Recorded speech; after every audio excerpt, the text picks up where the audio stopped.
900톤의 디젤과 증유를 실은 유조선이 좌초되면서 66만 리터의 기름이 세계 유산인 갈라파고스를 집어삼켰습니다. 펠리컨과 바다사자, 이구아나들이 기름 범벅이 된 채로 죽어갔죠. 깊은 상처가 새겨진 섬의 뜻밖의 나라에서 도움의 손길이 내밀어졌습니다. 지구 반대편의 흐름을 바꿔놓게 된 이 나라의 도움의 손길. 도대체 무슨 사연일까요? 영상을 보기 전 구독과 좋아요 눌러주시면 영상을 제작하는 데 있어 큰 힘이 됩니다. 저는 마리아 곤살레스입니다. 갈라파고스 관광청에서 대변인으로 일하고 있어요. 에콰도르 본토키토에서 명문대를 나와서 이 섬에 온 지 벌써 5년째네요. 솔직히 처음엔 좀 실망했습니다. 수도에서 일하다가 이런 외딴 섬으로 발령받았으니까요. 그런데 2001년 1월 어느 날 아침, 제 인생이 완전히 뒤바뀔 사건이 터졌어요. 제시카호라는 유조선이 산 크리스토발 섬 근처에서 좌초된 거예요.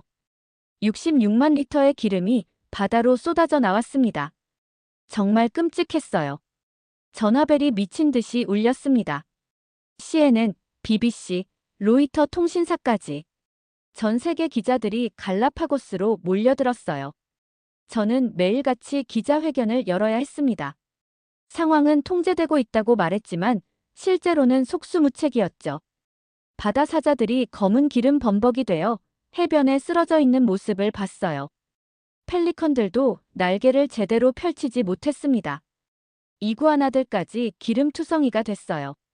세계자연유산이라는 간판이 무색할 정도였습니다. 더 큰 문제는 관광객들이 발길을 끊기 시작한 거였어요.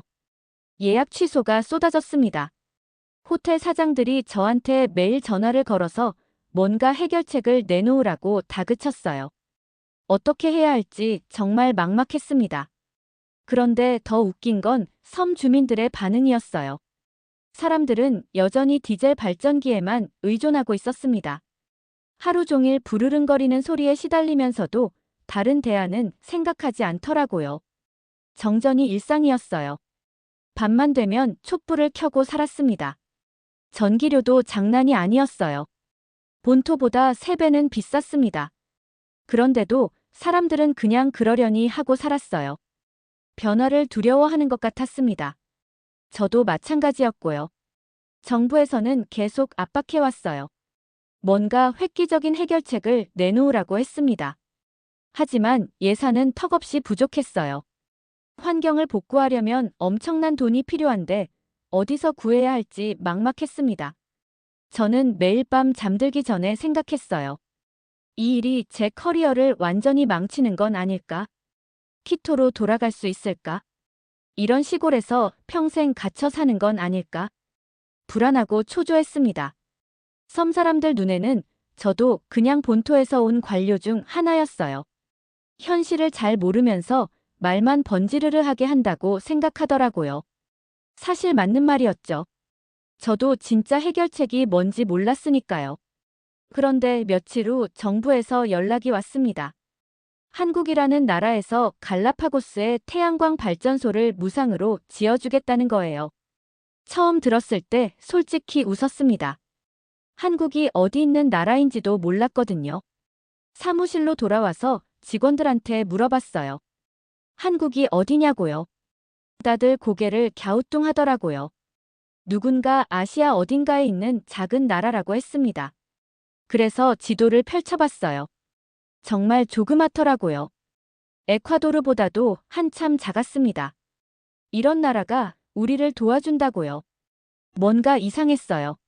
세상에 공짜는 없다고 배웠는데 말이죠. 분명히 뒤에 다른 목적이 있을 거라고 생각했습니다. 아마 우리나라 자원을 노리는 게 아닐까 싶었어요. 라디오에서 뉴스가 나왔어요.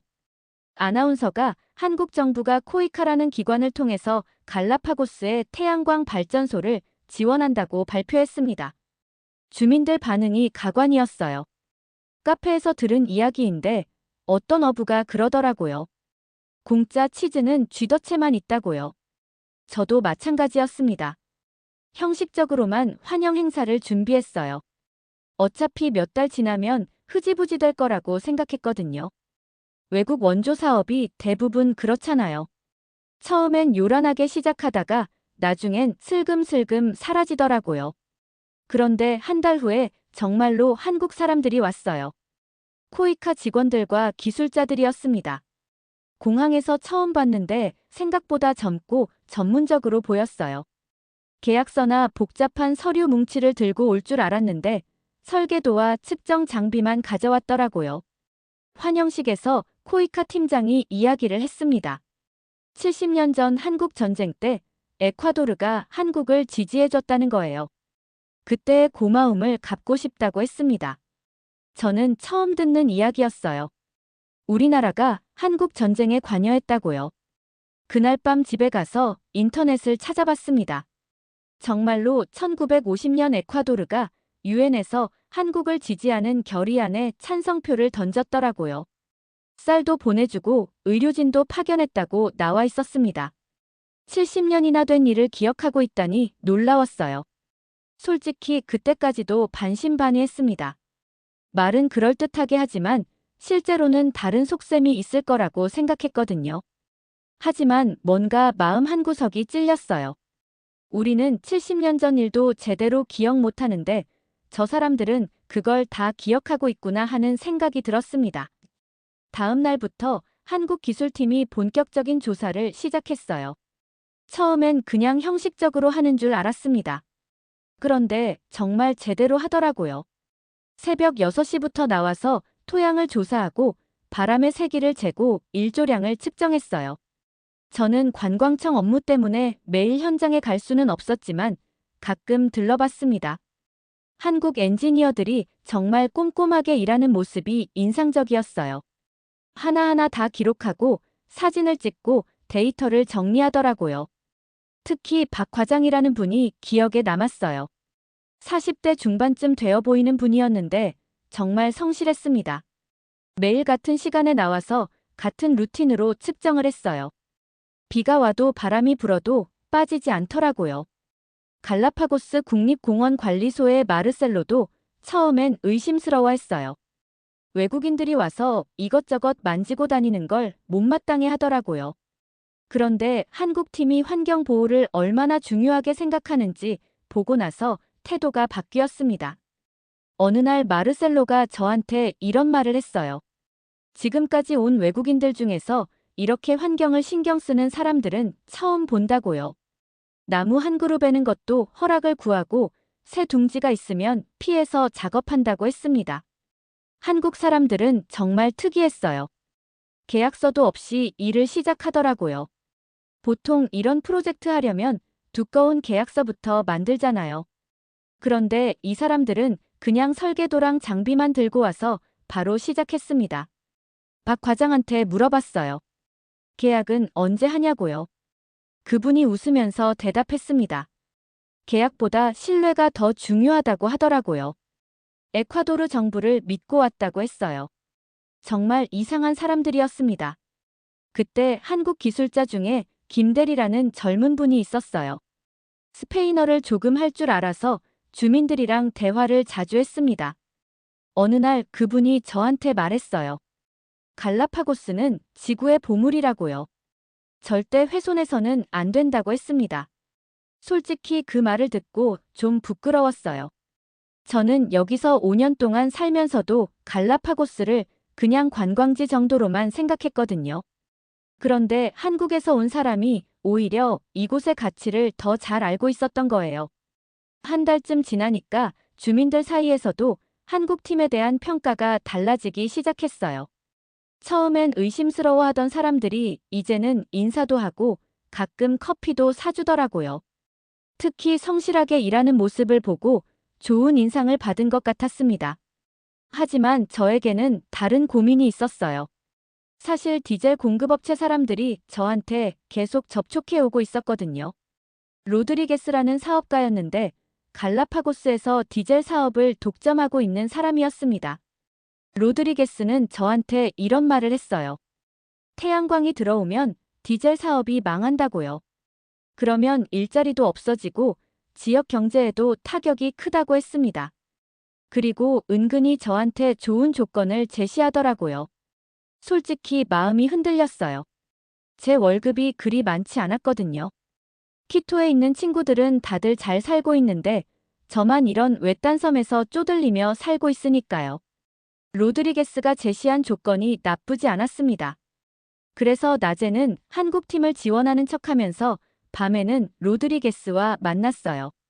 어떻게 하면 태양광 프로젝트를 방해할 수 있는지 의논했습니다. 정말 이중 생활이었죠. 지금 생각해보면 부끄럽기 짝이 없어요. 로드리게스는 여러 가지 방법을 동원했습니다. 먼저 언론 플레이를 했어요. 태양광 패널이 갈라파고스의 자연경관을 해친다고 주장했습니다. 환경단체 사람들을 매수해서 시위를 조직하기도 했어요. 심지어 태양광 패널 도난 사건까지 일어났어요. 한국에서 공수해온 비싼 패널들이 밤사이 사라진 거예요. 박 과장 얼굴이 정말 심각해지더라고요. 그래도 화를 내지 않고 묵묵히 다시 주문한다고 했습니다. 그런데 더 기가 막힌 일이 벌어졌어요. 누군가 새똥을 모아서 태양광 패널에 일부러 뿌린 거예요. 효율을 떨어뜨리려는 작업이었죠. 정말 치사한 짓이었습니다. 하지만 저도 묵인했어요. 로드리게스 편에 서 있었으니까요. 그런데 어느 날 충격적인 장면을 봤습니다. 박 과장이 혼자서 새똥을 치우고 있는 거예요. 아무도 보지 않는 이른 아침에 묵묵히 패널을 닦고 있더라고요. 그 모습을 보니까 가슴이 찔렸어요. 이 사람들은 정말 갈라파고스를 위해서 온 거구나 하는 생각이 들었습니다. 돈을 벌려고 온 게 아니라 정말로 도우려고 온 거였어요. 그런데 저는 뭘 하고 있었던 걸까요? 양심의 가책이 몰려왔습니다. 로드리게스는 점점 더 과격해졌어요. 한국 기술자들이 머물고 있는 숙소 앞에서 시위를 벌이기도 했습니다. 태양광 반대 현수막을 들고 소리를 질렀어요. 한국 사람들이 나쁜 놈들이라고 선동했습니다. 저는 그런 모습을 보면서 점점 괴로워졌어요. 낮에는 한국팀한테 미안하다고 사과하고 밤에는 로드리게스와 만나서 다음 방해 작전을 논의하고요. 이런 이중 생활이 언제까지 계속될 수 있을까 싶었습니다. 그런데 운명이라는 게 참 묘합니다. 어느 날 밤 갑자기 태풍이 몰아쳤어요. 갈라파고스에서는 가끔 이런 일이 벌어지죠. 바람이 정말 심했습니다. 지붕이 날아갈 것 같더라고요. 나무들이 뿌리째 뽑히고 간판들이 떨어져 나갔어요. 다음 날 아침 현장에 나가봤는데 한국팀이 설치해 놓은 태양광 패널 몇 개가 망가져 있었습니다. 지지대도 휘어져 있고 배선도 끊어진 상태였어요. 저는 속으로 생각했습니다. 이제 포기하고 돌아가겠구나. 이런 자연재해까지 당했는데 계속할 이유가 있을까요? 그런데 박 과장을 비롯한 한국 기술자들이 새벽부터 나와서 복구 작업을 시작하는 거예요. 밤을 새워가면서 말이죠. 정말 놀라웠습니다. 이 사람들은 돈도 제대로 못 받는데 왜 이렇게까지 하는 걸까요? 한국에서 온 젊은 기술자들은 손에 물집이 잡혀도 계속 일했어요. 스페인어도 서툰데 몸짓으로 의사소통하면서 현지 인부들과 함께 땀 흘려 일하더라고요. 그날 밤 늦게 현장을 지나가다가 충격적인 장면을 봤어요. 박 과장이 혼자서 손전등을 켜고 망가진 패널을 정리하고 있더라고요. 새벽 2시가 넘은 시간이었습니다. 아무도 보지 않는데도 묵묵히 일하고 있었어요. 심지어 자신의 옷을 찢어서 응급 보수를 하고 있었습니다. 그 모습을 보니까 가슴이 뭉클했어요. 이 사람들은 정말 갈라파고스를 지키려고 온 거구나. 그런 깨달음이 번개처럼 스쳤습니다. 돈이나 명예를 위해서가 아니라 진짜로 우리를 도우려고 왔구나. 70년 전 에콰도르가 한국을 도왔던 그 마음을 갚으려고 온 거구나. 그런데 저는 지금까지 뭘 했던 걸까요? 로드리게스와 만나서 이 선량한 사람들을 방해하는 일에 가담했다니. 양심의 가책이 밀려왔습니다. 로드리게스와 만나서 방해 공작을 의논했던 모든 순간들이 머릿속을 스쳐 지나갔어요. 새똥을 뿌리는 일을 묵인했던 것도, 언론 플레이에 협조했던 것도 모두 부끄러웠습니다. 다음 날 정부에서 기자회견을 열라고 지시했어요. 태풍 피해 상황을 발표하라는 거였죠. 저는 밤새 고민했습니다. 이대로 계속 거짓말을 해야 하나? 아니면 진실을 말해야 하나? 거울을 보면서 자문해봤어요. 언제까지 이런 식으로 살 거냐고. 기자회견장에 들어서는 순간 결심이 섰습니다.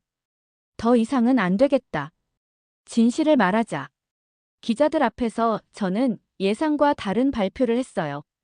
한국 프로젝트를 전폭 지원하겠다고 선언한 거죠. 기자들이 웅성거리기 시작했습니다. 그리고 이어서 충격적인 고백을 했어요. 이때까지 거짓말해서 죄송하다고 사과했습니다. 눈물이 나더라고요. 기자들도 당황한 표정이었어요. 하지만 저는 계속 말했습니다.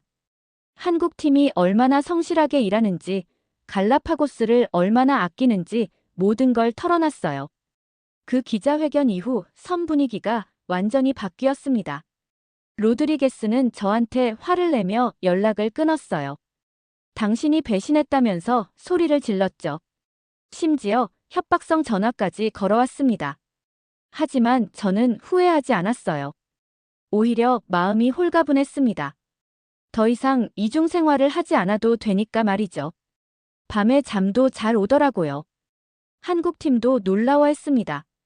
박 과장이 저한테 와서 고맙다고 인사했어요. 정말 예상하지 못했다면서 감동받았다고 하더라고요. 김 대리는 갈라파고스를 위해 용기 있는 선택을 했다고 격려해 주었습니다. 이런 따뜻한 반응을 받으니까 정말 잘했구나 싶었어요. 주민들 반응도 서서히 달라지기 시작했습니다. 카페에서 만난 어부들이 마리아가 한국 편을 든다면서 처음엔 수근거렸어요. 하지만 며칠 지나니까 태도가 바뀌더라고요. 한국팀이 정말 성실하게 일한다는 걸 직접 봤으니까요. 아침 6시부터 저녁 늦게까지 쉬지 않고 일하는 모습을 보고 감탄했다고 하더라고요. 특히 태풍 피해 복구 작업을 보고 나서는 완전히 마음이 바뀌었습니다. 주민들이 직접 한국팀 숙소에 음식을 가져다 주기 시작했어요. 마리아가 괜찮은 일을 했다면서 저를 다시 보더라고요. 드디어 태양광 발전소 시험 가동 날이 왔습니다. 섬 주민들이 모두 모였어요. 아이들까지 나와서 구경하더라고요. 저도 초대받았습니다. 박 과장이 저한테 직접 스위치를 눌러보라고 하더라고요. 새로운 갈라파고스의 시작이라면서 말이죠. 정말 영광스러웠어요. 손이 떨렸습니다. 정말 제대로 될까요? 이렇게 많은 사람들이 지켜보는 가운데 혹시 실패하면 어떡하지? 스위치를 누르는 순간 태양광 패널들이 반짝 빛나기 시작했어요. 그리고 전력 계측기의 숫자가 쭉쭉 올라가더라고요. 성공했습니다. 주민들이 박수를 쳤어요. 환호성도 터져 나왔습니다. 저도 모르게 눈물이 났어요. 그날 밤이 정말 특별했습니다. 갈라파고스에서 정전 없는 첫날 밤이었거든요. 가로등이 밤새 켜져 있고 집집마다 불이 환하게 밝혀져 있었어요. 주민들이 밖으로 나와서 축제 분위기였습니다. 아이들은 늦은 시간까지 밖에서 뛰어놀더라고요. 평소 같으면 벌써 촛불 켜고 조용히 지내야 할 시간인데 말이에요. 카페 사장 마누엘이 저한테 와서 말했습니다. 마리아 덕분에 이런 날이 왔다고요. 정말 고맙다면서 박수를 쳐줬어요. 다른 주민들도 따라서 박수를 쳤습니다.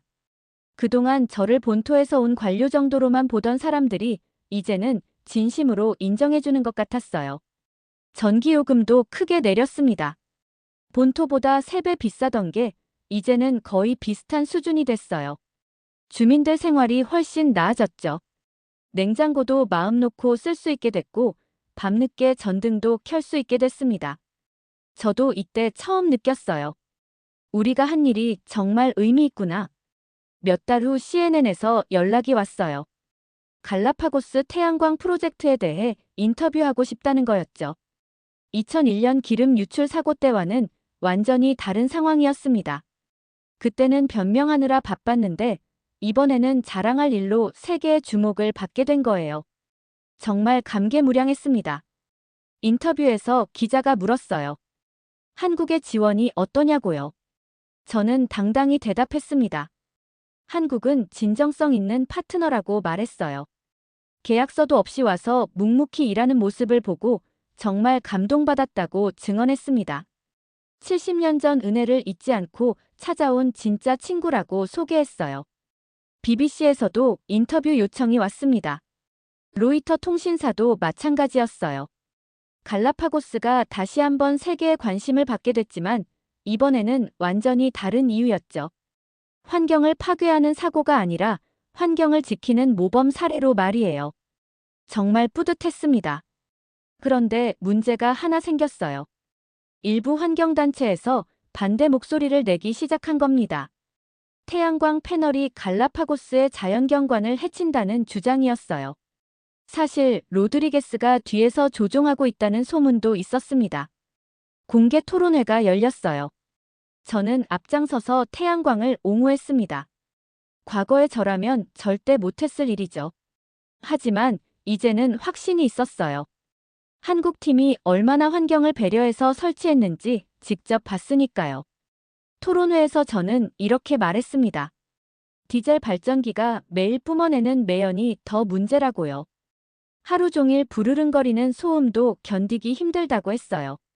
태양광은 소음도 없고 공해도 없다고 강조했습니다. 한국팀이 새 둥지까지 피해가며 설치한 이야기도 들려줬어요.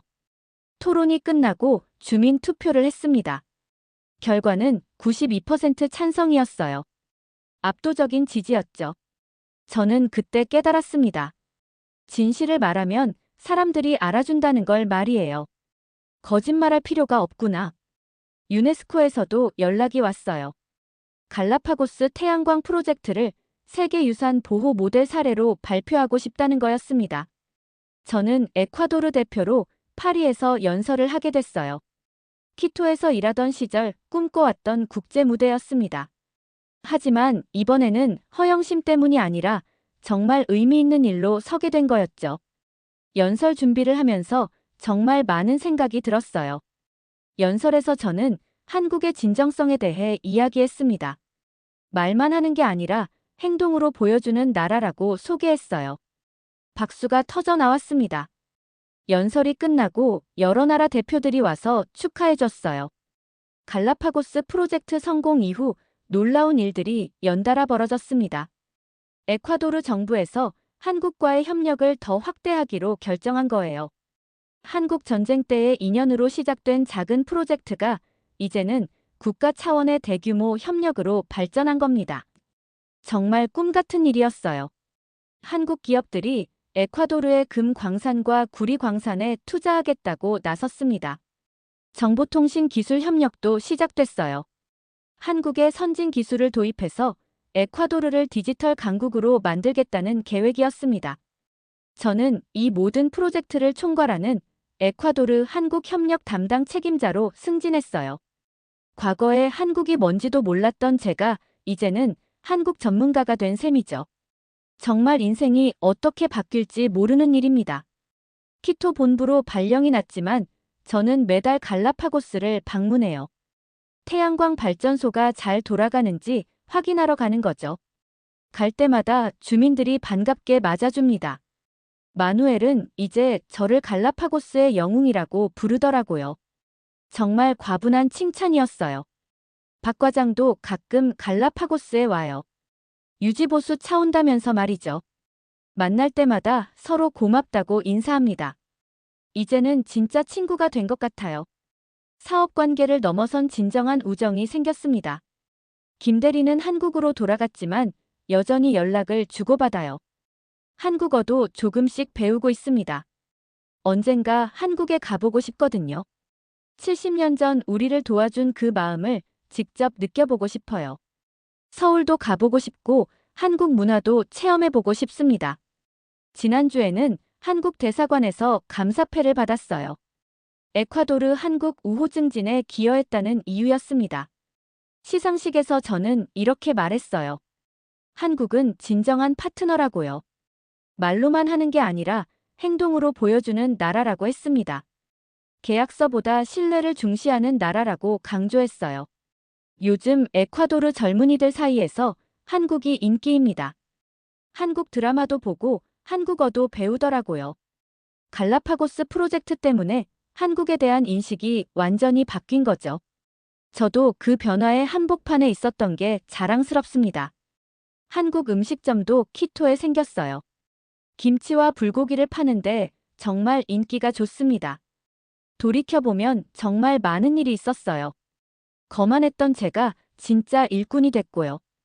편견으로 가득했던 마음이 이제는 감사로 채워졌습니다. 한국이라는 나라를 만난 게 제 인생의 가장 큰 행운이었던 것 같아요. 지금도 갈라파고스 태양광 발전소는 잘 돌아가고 있습니다. 밤하늘의 별처럼 반짝이는 그 불빛을 볼 때마다 생각해요. 진정한 친구란 이런 거구나. 이번 사연은 여기까지입니다. 오늘 사연은 어떠셨나요? 오늘의 사연이 마음에 드셨다면 좋아요 한번 부탁드립니다. 여러분의 좋아요와 구독은 영상을 만드는데 큰 힘이 됩니다. 긴 영상 시청해주셔서 감사합니다. 오늘도 행복이 넘치는 하루 되세요.